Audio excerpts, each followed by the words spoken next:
No one in the Galactic Academy ever expected the Earth Kid to speak. Why would they? To them, Earth wasn't a planet, it was a cautionary tale.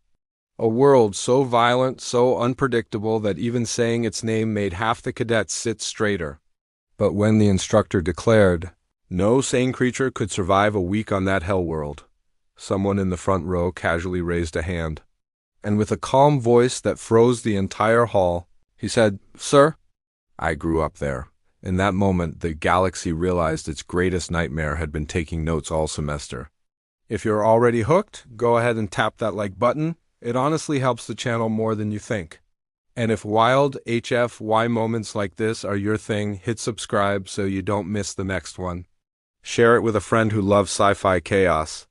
Alright, let's break down the chapters. Commander Vel stood before the cadets like a man preparing to ruin a room's collective optimism. With a flick of his claw, the lights dimmed, and a hologram of a blue-green planet spun gently above the podium. Peaceful, calm, deceptively harmless. "Cadets," Vel began, his voice sharpening into something between a warning and a prophecy. "Today we discuss the most statistically unreasonable planet ever recorded." The room shifted uneasily.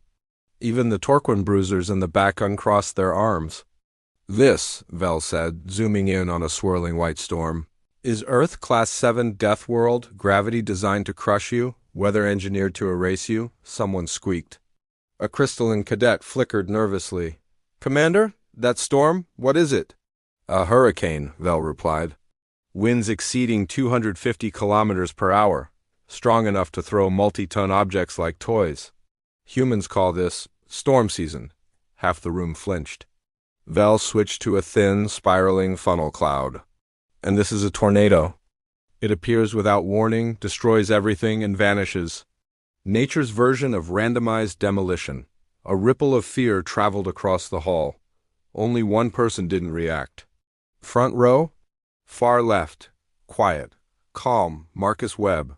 The human they hadn't noticed until today. The panic didn't begin all at once. It started as a tremor, small, uncertain, when Commander Vel's voice dropped to a hush. "Even our probes avoid low-altitude passes over Earth. The risk of atmospheric violence is unacceptable." Another hologram spun into view, lightning splitting the sky and branching veins of white fire. Cadets recoiled. One covered their eyes. A Torquin actually whimpered. Vel clasped his claws behind his back. To be clear, no cadet could survive 1 week on this planet. Not with its storms, its gravity, its... A hand rose in the front row. Vel blinked. Raised hands were rare in this course. Students usually took notes in stunned, existential silence. Slowly, very slowly, his eyes followed the hand to the cadet beneath it. "Cadet? Webb?" Vel managed. Marcus gave a polite nod. "Sir, just a quick correction." The room froze. Corrections were never a good sign. Marcus continued, completely casual. "Most humans live on Earth their whole lives without major issues. I grew up there myself. 22 years. The silence that followed wasn't just silent, it was hollow. As if sound itself refused to exist. Vel stared at him like he'd just confessed to being born in the center of a supernova. "You survived it?" he whispered. Marcus shrugged. "Well, yeah. It's home?" Every cadet suddenly reevaluated everything they thought they knew about humans. The questions hit Marcus like a tidal wave, wide-eyed, terrified, and absolutely relentless. A crystalline Venari cadet leaned forward, voice trembling through her translator. "Is it true your immune system fights? Constantly? Every second?" Marcus blinked.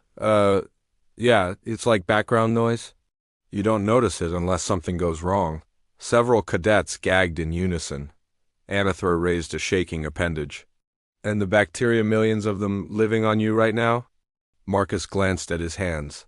"Billions, actually. But most are helpful." Helpful was the wrong word. Half the room looked ready to faint.